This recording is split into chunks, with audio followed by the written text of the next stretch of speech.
నమస్కారం city news కి స్వాగతం. భారతీయ విద్యాభవన్లో ప్రపంచ దరిద్ర దినోత్సవాన్ని నిర్వహించారు.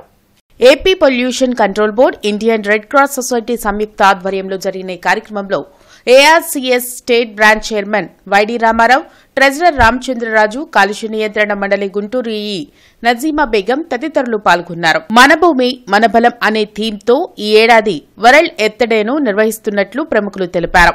పర్యావరణ పరిరక్షణ ప్రతి ఒక్కరి బాధ్యత అని, సోలార్ పవర్ ను సద్వినియోగం చేసుకోవాల్సిన అవసరం ఉందన్నారు. ఏ విధంగా కాపాడుకోవాలి, ఇప్పుడు మనము పంచభూతాలని ఏ విధంగా దుర్వినియోగం చేస్తున్నాము అనేది ఆలోచించుకోవడానికి ఒక మంచి రోజుగా నేను భావిస్తున్నాను. మనము గాలిని, నీరుని, భూమిని అన్నిటినీ కూడా కాలుష్యంతో నింపేస్తున్నాం. వాటి నుంచి మనం బయటపడి మంచి ప్రకృతి ఇచ్చినటువంటి వనరులను సద్వినియోగం చేసుకోవడానికి ఇది ఒక మంచి అవకాశం. అదేవిధంగా పవర్ విషయంలో కూడా మనము సోలార్ పవర్ లాంటి పునరుత్పాదకమైనటువంటి ఎనర్జీని ఉపయోగించుకోవడానికి మనం ప్రయత్నం చేయవలసినటువంటి అవసరం ఉంది. ఈ సందర్భంగా పిఎం సూర్య గారు లాంటి ఒక ముఖ్యమైన కార్యక్రమాన్ని ఈ దేశమంతా ఉపయోగించుకోవాల్సినటువంటి అవసరం ఉంది. ఈ యొక్క కార్యక్రమాన్ని ఒక ముఖ్య ఉద్దేశాన్ని ఈ పిల్లలు భావితరాల వారికి అందిస్తూ వాళ్ళకి ఈ మెసేజ్ వెళ్తే గనక మన భావితరాల వారు ఇవాళ జరుగుతున్న ఈ దుర్వినియోగం జరుగుతున్న ఈ పవర్ వారికి తెలియదు, వాస్తవంగా తెలియదు మనకి పవర్ ఎలా జనరేట్ అవుతుంది, మనం పవర్ ఎలా మిస్యూజ్ చేస్తున్నాము. ఇలాగే పవర్ని మిస్యూజ్ చేస్తూ పోతే, ఎలక్ట్రిసిటీని వేస్ట్ చేస్తూ పోతే ఫ్యూచర్ జనరేషన్కి ఏమీ ఉండదు అనేది వాళ్ళు అర్థం చేసుకోవడం జరిగింది.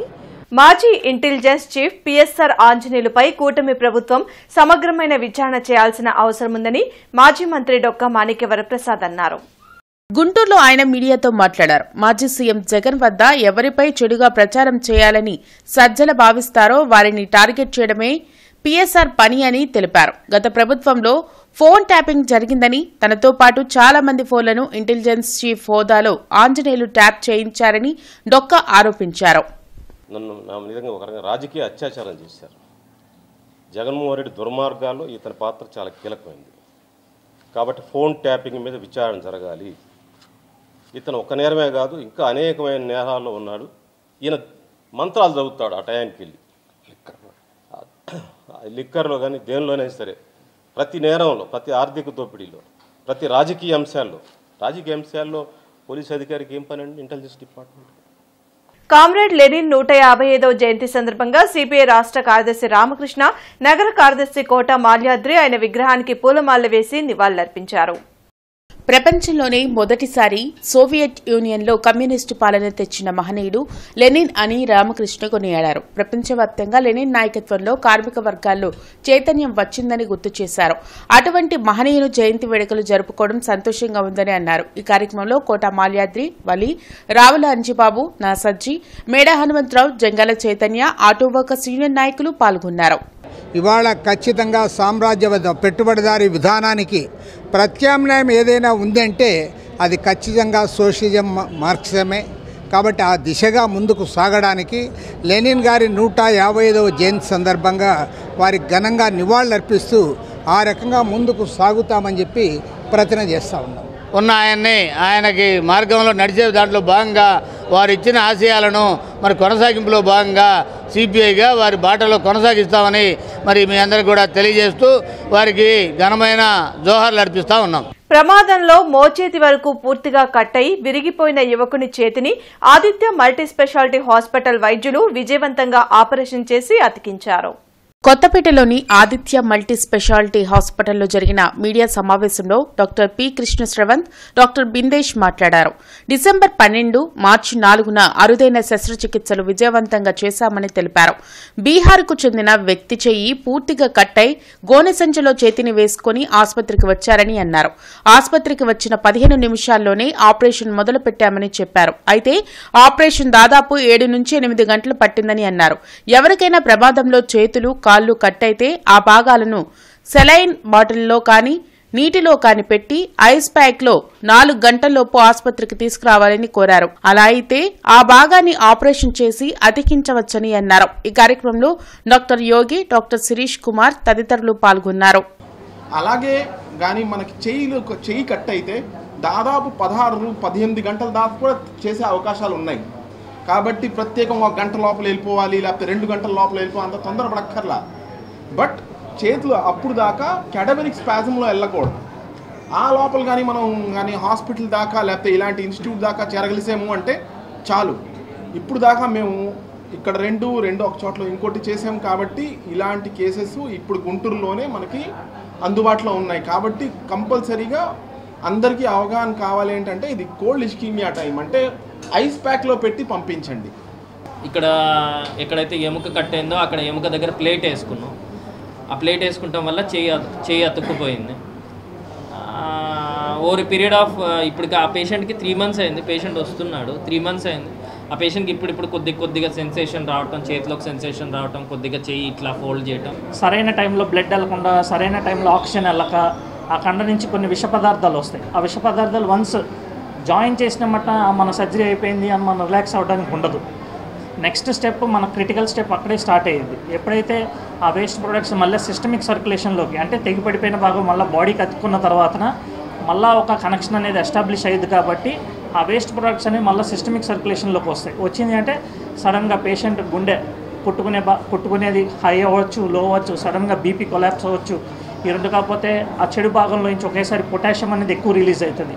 ఆ పొటాషియం అనేది బాడీలో గుండె మీద ఎఫెక్ట్ ఎలాగంటే ఎరిథీమియాస్ అంటాం, అవి వచ్చే అవకాశాలు ఉంటాయి. వాటిని చూసుకోవాలి. డైవర్షన్ పాలిటిక్స్ కు చంద్రబాబు కేరాఫ్ అని మాజీ మంత్రి అంబటి రాంబాబు విమర్శించారు. గుంటూరులో ఆయన మీడియాతో మాట్లాడారు. చంద్రబాబును అరెస్ట్ చేశారన్న కక్షతోనే పీఎస్ఆర్ ఆంజనేయులను కూటమి ప్రభుత్వం అరెస్ట్ చేసి కక్ష సాధింపులకు పాల్పడుతుందని ఆరోపించారు. రాష్ట్రంలో దుర్మార్గమైన పాలన సాగుతుందన్న అంబటి ఎల్లకాలం చంద్రబాబు అధికారంలో ఉండరనే విషయాన్ని గుర్తుపెట్టుకోవాలన్నారు. విజయసాయిరెడ్డి చంద్రబాబు చేతుల్లోకి వెళ్లారని, అందుకే ఇష్టం వచ్చినట్లు మాట్లాడుతున్నారని వ్యాఖ్యానించారు. చంద్రబాబు నాయుడు గారు 11 మాసాలు అయిపోయి 12వ మాసంలోకి ప్రవేశిస్తున్నారు. సంవత్సరం గడుస్తూ ఉంది. సంవత్సరానికి పండగ జరిగింది. చంద్రబాబు నాయుడు గారు అది చేశాను ఇది చేశానని జనం కూడా పండగ చేస్తారు, పచ్చడి చేస్తారు జనం. ఒక్క హామీని కూడా నెరవేర్చనటువంటి దుర్మార్గమైన పరిపాలన ఇక్కడ జరుగుతూ ఉంది అని ప్రజల్లో చర్చ జరుగుతుంటే ఈ చర్చల్ని డైవర్ట్ చేయడం కోసం కసిరెడ్డిని అరెస్ట్ చేస్తారు, పిఎస్ఆర్ ఆంజనేయులు గారిని అరెస్ట్ చేస్తారు. పొద్దున్నే పేపర్లో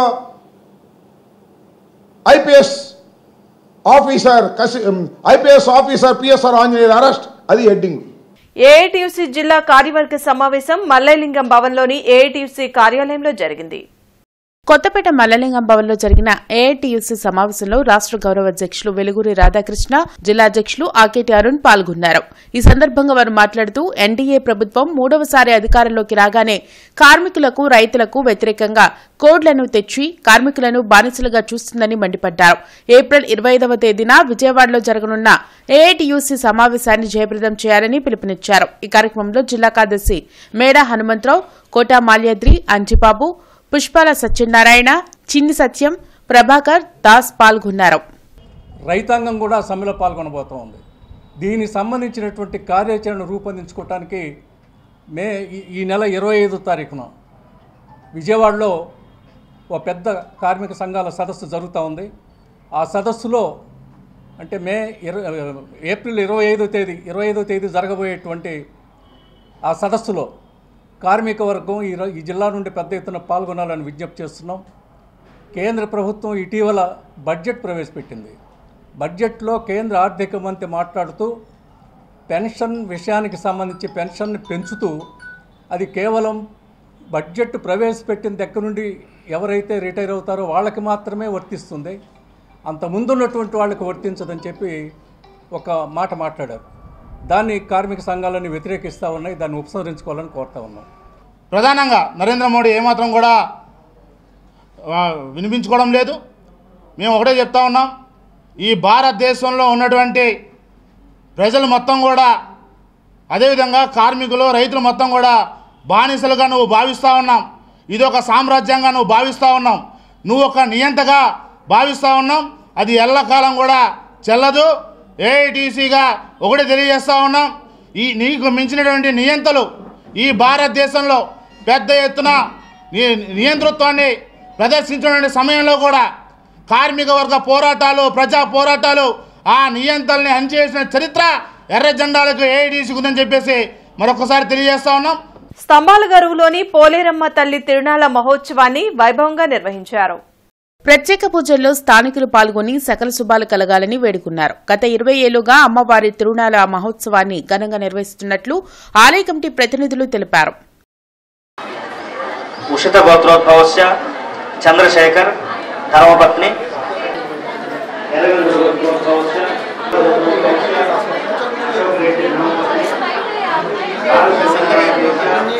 అదేవిధంగా ఊరేగింపు అనంతరం అమ్మవారి లడ్డు వేలంపాట ఉన్నది. ఆ తర్వాత దేవస్థానంలో మల్లెపూలు సేవా కార్యక్రమాలు అత్యంత వైభవంగా మేము 20 సంవత్సరాలు జరుపుతూ ఉన్నాము. అలాగే ఈ సంవత్సరం కూడా చేస్తూ ఉన్నాము. ఈ కార్యక్రమంలో ప్రతి ఒక్కరూ పాల్గొని ఈ గ్రామ దేవతని కొలుచుకొని అందరూ గ్రామ దేవత కృపకు పాత్రులు కావాల్సిందిగా కోరుచున్నాము. మల్లెపూల సేవ జరుగుతుంది, లడ్డు వేలంపాట జరుగుతుంది. అమ్మవారి పాత్రకి అందరూ పాల్గొని అందరూ బాగా చేసుకోవాలి, దిగ్విజయం చేయాలని కోరుకుంటున్నాను. ఏప్రిల్ 26, 27, 28న కడపలో ఏఎస్ఎఫ్ ఆధ్వర్యంలో జరగబోయే విద్యా, వైజ్ఞానిక, రాజకీయ శిక్షణ తరగతుల పాంప్లెట్లను మల్లయ్యలింగం భవన్లో ఆవిష్కరించారు. కడపలో జరగబోయే శిక్షణ తరగతుల్లో పెద్ద ఎత్తున పాల్గొని జయప్రదం చేయాలని రాష్ట్ర ప్రధాన కార్యదర్శి బందెల నాసర్జీ పిలుపునిచ్చారు. పాదయాత్రలో మంత్రి లోకేష్ ఇచ్చిన హామీలను తుంగలో తొక్కారని మండిపడ్డారు. కూటమి ప్రభుత్వం విద్యా వ్యవస్థను నిర్వీర్యం చేసిందని అన్నారు. ఈ కార్యక్రమంలో జిల్లా కార్యదర్శి యశ్వంత్, ఏఎస్ఎఫ్ నాయకులు పాల్గొన్నారు. ఈరోజు ఏఎస్ఎఫ్గా మేము అడుగుతూ ఉన్నాం నారా లోకేష్ గారిని, మీరు అధికారంలోకి వచ్చిన తర్వాత ఏ విద్యారంగ సమస్య మీద పూర్తిగా మీరు వాటిని సాల్వ్ చేయలేదు. ఏదైతే రాష్ట్రంలో బీటెక్ కళాశాల ఉన్నారో వారిని పిలిపించుకొని కూర్చోబెట్టుకొని మీకు ఏ ప్రైవేట్ యూనివర్సిటీ పర్మిషన్ కావాలి, మీరు అక్షరాలను లక్షలకు అమ్ముకోండి, మీకు నేను పూర్తిగా బాధ్యతలు ఇస్తామని చెప్పని పిలుపునివ్వడం జరిగింది. ఈరోజు ఏఎస్ఎఫ్కి అడుగుతూ ఉన్నాం, అధికారంలో రాకముందేమో విద్యార్థి సంఘ నాయకులను పిలిపించుకొని మీ సమస్యలు తెలుసుకొని నేను సాల్వ్ చేస్తున్నటువంటి మీరు అధికారంలోకి వచ్చిన తర్వాత private school union, private BTech union పిలిపించుకొని కూర్చోబెట్టుకొని లావాదేవీలు మాట్లాడుకుంటా ఉన్నారు. ఈ వార్తలు ఇంతటితో సమాప్తం. నమస్కారం.